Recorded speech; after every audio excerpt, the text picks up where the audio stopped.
This morning we're gonna make the 9-grain oatmeal with apples, lots of cinnamon, and maybe some raisins. We'll see.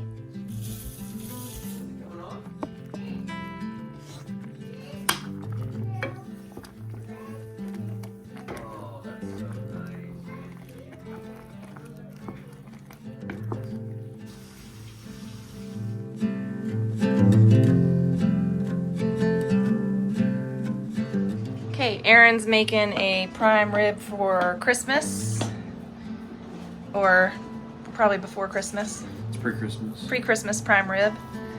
We got this at the grocery store. It was on sale, and I think this one came out, what, 30 bucks for this prime rib.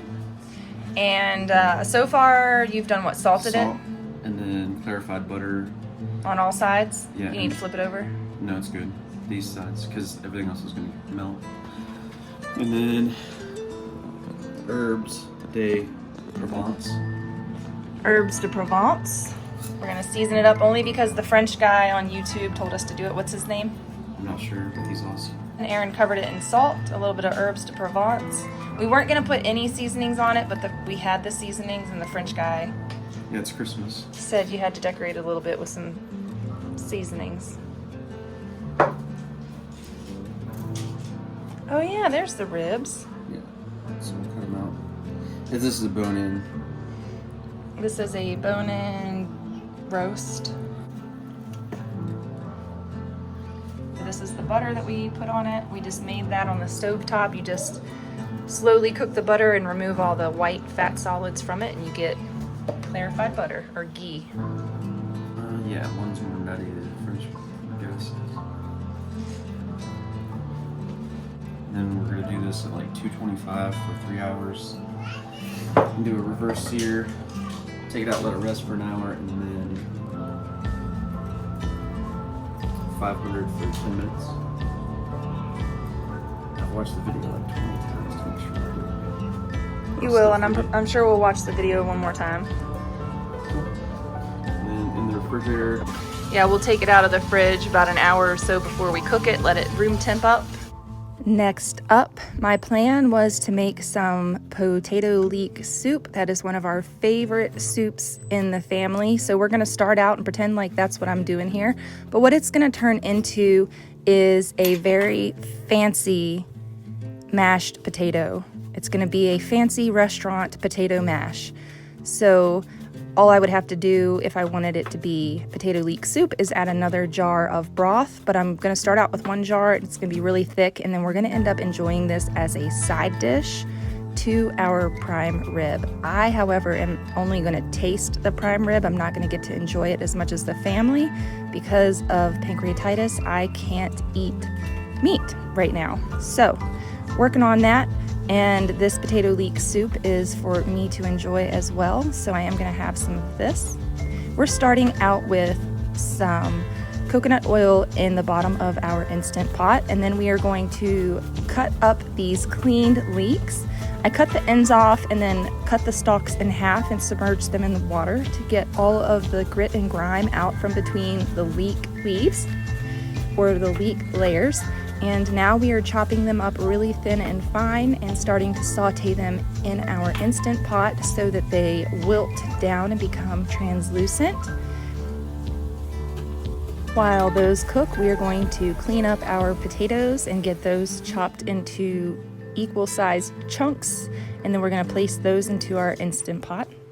And you can skin your potatoes all the way. I prefer to leave most of the skin on the potatoes. It's gonna be pureed into the soup or into the potato mash, so it's fine to leave some skins on there. They provide some extra nutrition. We decided to have our holiday feast a few days early, and then on Christmas Day, we were able to relax and enjoy family time with our children and eat leftovers. We weren't having to cook or prepare any major meals on Christmas Day, and that was really nice. This may become our new tradition to do a prime rib roast a few days before Christmas, and then we can use the leftovers to make soup and have just a nice quiet Christmas day where we're not rushing around. So there we are adding our home canned chicken broth And I'm just using 1 quart-sized jar, and then I filled it up about halfway with water and added a little bit more. And I'm evaluating the situation right now. I'm deciding, do I need to add more liquid to that, or is that going to be enough in there to get these cooked in the pressure cooker?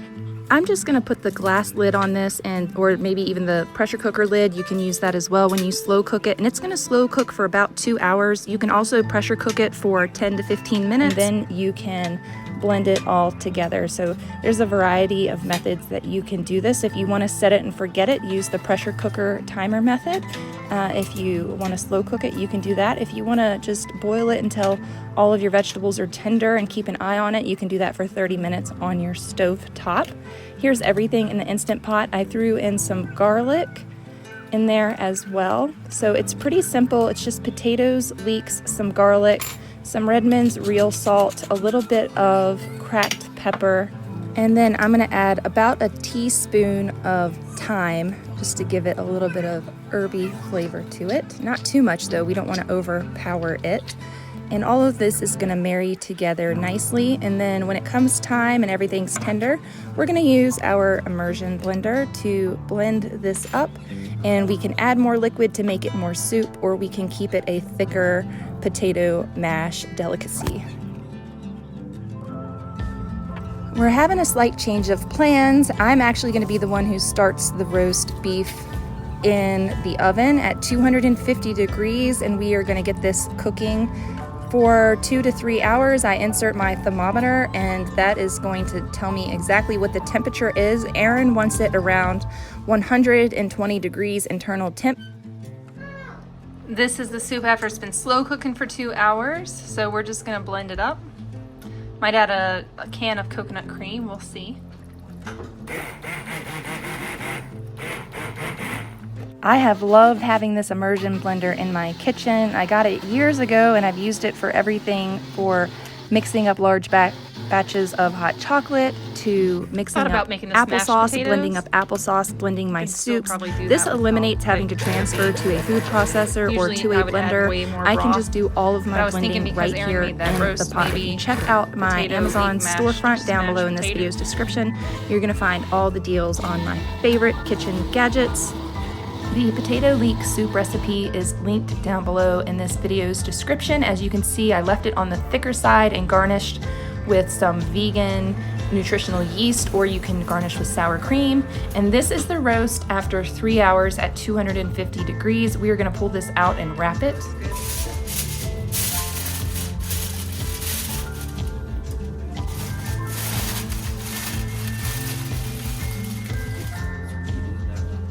All right, we just reverse searing it. That was what was it? 250 degrees for about 3 hours. Yes.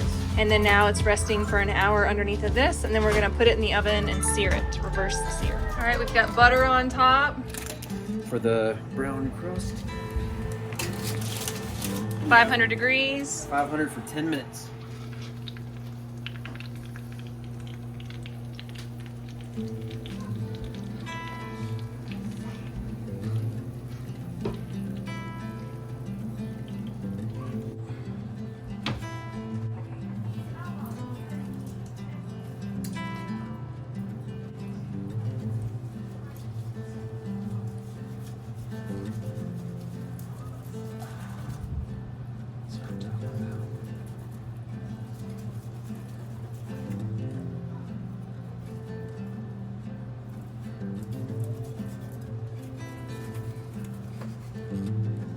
Dang! Give me a cut you off a steak. Yeah, cut me off. Yeah, How big do you want it? yeah, that's fine. I'll cut this one like this. Oh, it's good. It's good. Cut you a thick one? Yeah. Thicker? Yeah. I'll eat both of them. Do you have a plate? Or do you just want to eat on a cutting board?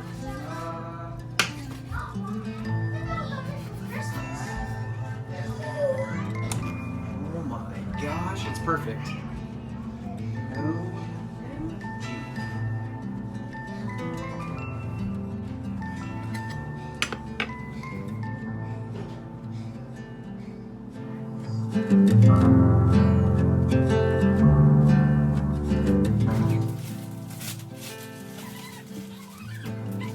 I love to share with you all how we stretch our staples and how we make the most out of every meal using up all the scraps that we can. So we took those prime rib bones and we've placed them into our Instant Pot along with some of the scraps from the leek soup, and we are going to make a beef stock or a beef broth with this, a beef bone broth. Those bones had lots of really chewy, hard connective tissues in them, and they are going to dissolve while they cook in this Instant Pot over the next day or so, and they are going to make the most gelatinous, yummy beef broth that we can use in another soup recipe, or that we can use to cook our rice in, or that I can just drink since I'm on a partially liquid diet with limited solids at this time. So that is going to be something that's going to help nourish my gut and sustain me and give me extra nutrition while I'm on sort of a modified diet. We're going to add some salt to this. We're also going to add some bay leaves, some peppercorn. I have some freeze-dried ginger, some freeze-dried celery in there. And this is just going to slow cook for the next 24 to 48 hours. I started out on medium and then I turn it down to low so it cooks slowly overnight. Next, I'm just going to portion out or cut up and prep some pineapple for the kids. I got a bunch of large pieces of fruit at the grocery store the last time I was there. I got some melons, and the pineapples were on sale for $2 each, so I grabbed 2 pineapples. And so every day I'm just cutting up a large piece of fruit for the family to snack on. So if you see sometimes our dinner plates don't have vegetables or fruits on them, keep in mind we snack on fruits and vegetables throughout the day. That's just what we eat between meals, and it does the job. That's our snack for today, is some fresh cut up pineapple. And this pineapple was really good. I also got an amazing honeydew that was so full of flavor. So I'm not sure if it's just the time of year. Somewhere in the world, these items are in season and they are just the perfect amount of ripeness right now and so delicious. So next we are going to strain out all the solids from our broth, and I always jiggle, and then you can remove the meat from that and you can use that meat in soup. But we are going to use this broth now to make a soup. I have this canned elk meat that I canned up in 2021. Oh my goodness. So it is time that we start using up all these meats and things that I have on my canned pantry shelves. And I'm going to work very diligently this year to use up as much canned food as we can before we move. So we're going in there with 2 bags of frozen mixed soup vegetables, and I get those at Kroger. You can get them at any grocery store. Then we're going to throw in some frozen whole tomatoes, and then also I had some pizza sauce in the freezer. Didn't have any tomato paste in the freezer, but I just wanted to use up some of this tomato sauce or pizza sauce, so we threw that in to add some extra flavor to this soup. And all of these are going to marry together. We're going to season it with a tablespoon of Italian seasoning, some Redmond's real salt, and a few cracks of fresh ground pepper. And this is going to slow cook for the next 4 hours, or you can pressure cook it for 15 minutes since the meat and everything in it is already cooked. We just have to cook the vegetables. So I do things differently every time. It just depends on the time and when we're planning to eat, whether I'm going to slow cook this or pressure cook this. But the great thing about the Instant Pot is you can do so many things with an Instant Pot, and you can make that decision after you have all your ingredients in it. You know, it's not like you're starting out in a slow cooker and you decide, oh, I want to pressure cook it and have to switch appliances. You can do it all in your Instant Pot, and this is what the soup looks like when it's done. The kids loved it. They love this type of soup. It filled my family. I hope you give it a try. It's a great way to stretch your food. It's a great way to use up all your scrap bits. Thank you for hanging out with me today.